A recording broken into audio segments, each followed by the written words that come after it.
Hello everyone, तपाईँहरू सबैजनालाई welcome छ फेरि पनि मेरो मिनी ब्लगमा। अनि आज चाहिँ हामी डाँडा बजारसम्म जाँदैछौँ। हामीलाई चाहिँ यहाँ मकैमा हाल्ने मल चाहिएको थियो। मल चाहिँ यहाँ हाम्रै छेउको पसलमा चाहिँ छैन रहेछ। अनि हामी माथि पुग्नुपर्ने भयो। हेर्नुहोस् बाटो खराब छ भन्दै थियो। हेरौँ लेट्ची कस्तो छ बाटो, देखाउने छु पक्कै पनि। यो त नर्मल हो, उता उता कति हिलो बाटो, प्लस एकदम धेरै पानी परेर बाटो चाहिँ बिगारे रहेछ। त्यही भएर गाह्रो पर्दैछ। ओह्रालो त त्यस्तै हो, ओह्रालो आउनु चाहिँ एकदम गाह्रो पर्ला जस्तो छ गाइस। पहिला यो बाटो चाहिँ मामालाई जान्थ्यो, कसैले बोकेर जान्थ्यो, ठुल्ठुलो पनि जेब्राहरू बोकेर, अनि जेब्राहरूमा चाहिँ बोराहरू बोकेर हामी चाहिँ यहीँ रेस्ट गर्थ्यौँ पहिला। आएर यो बसमा चाहिँ दोकान थियो क्या, यहाँ बस्थ्यौँ, बसेर अनि बिस्तारै जान्थ्यौँ। मामालाई याद आयो होइन, हेर्नु सक्नुहुन्छ बाटो अवस्था यस्तो छ बाटो। हामीले चाहिँ त्यत्रो स्ट्रगल गरेर डाँडा बजार चाहिँ आइपुग्यौँ, तर जेको लागि आएको थियौँ त्यो काम चाहिँ बनेन। यहाँ पनि नपाउने रहेछ औषधि, अनि त्यही भएर हामी चाहिँ निराश हुँदै घरतर्फ फर्क्यौँ गाइस। निन्नीको घरमा, मेरो फुपू काइली फुपूको घरमा निक्लिएको छौँ। अनि यो चाहिँ हाम्रो गाउँ घरदेखि यता पर फाक्सी पर्छ। हामी चाहिँ यहाँ आइपुग्यौँ। अनि हामी चाहिँ यहाँनिर एकछिन निक्लिएको, त्यही हो। अब घर फर्किन्छौँ अनि कहाँ जान्छौँ फेरि त्यो पनि हेर्नु होला। आजको यात्रा एकदम नराम्रो भयो।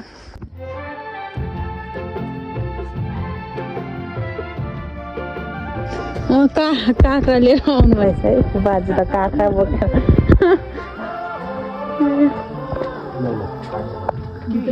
सुन्दरीहरू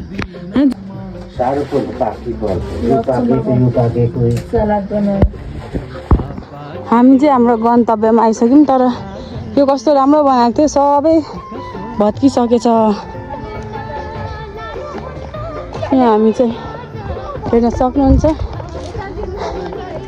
यहाँ हेर्नु यहाँ आएर यस्तो दामी भ्यू देख्छ नि तपाईँहरूलाई, के थाहा यहाँको यहाँबाटको नजारा। ल गाइजहरू, स्वागत छ तपाईँहरूलाई मेरो दिदीको ब्लगमा। अनि चाहिँ यहाँनिर बतासे डाँडा, हाम्रो आफ्नै गाउँमा भएको, आफ्नै भिरपाखामा भएको बतासे डाँडा आइसकेको छौँ। अनि यो निर्माण चाहिँ हाम्रै तुनबारी, हाम्रै गाउँको दाजुभाइहरूले गर्नुभएको। धेरै 1 वर्षभन्दा ज्यादा भइसक्यो, त्यही भएर पुरानो भएर भत्किनु नि थालिसकेछ। अनि यहाँबाट यहाँको चाहिँ विशेष खास चाहिँ के हो भन्छ, यहाँ भ्यू देखिन्छ, भ्यू देख्न सक्नुहुन्छ। आज मधुरो मधुरो घाम नलागेर तर पनि देखिन्छ, मधुरो एकदम मधुरो देखिन्छ। यहाँ आएर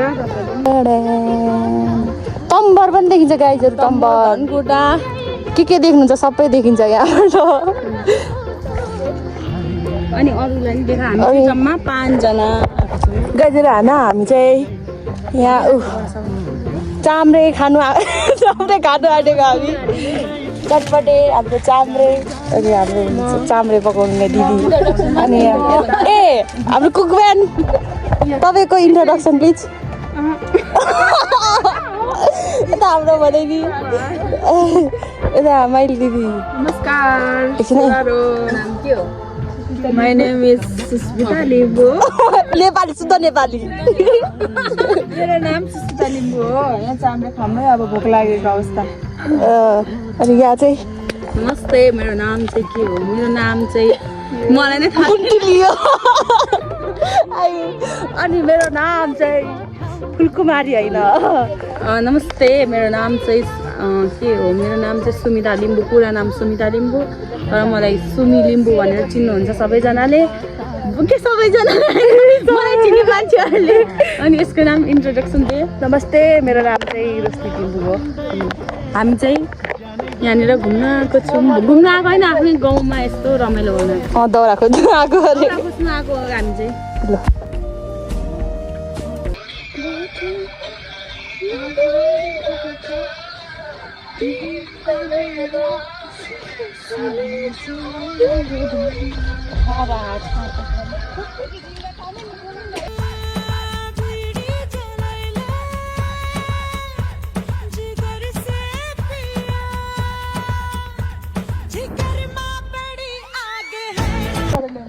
हेर्न सक्नुहुन्छ हामी चाहिँ फेरि चटपटेको कार्यक्रम सुरु गरिरहेको छौँ हेर्न सक्नु चिसोहरू पनि आउनु होला यहाँनिर बतासे डाँडामा हाम्रो गाउँमा त्यो आजको लागि भ्लग यति नै बाई बाई गाइज हेर्न सक्नुहुन्छ हुस्सु बाई बाई चेयर्स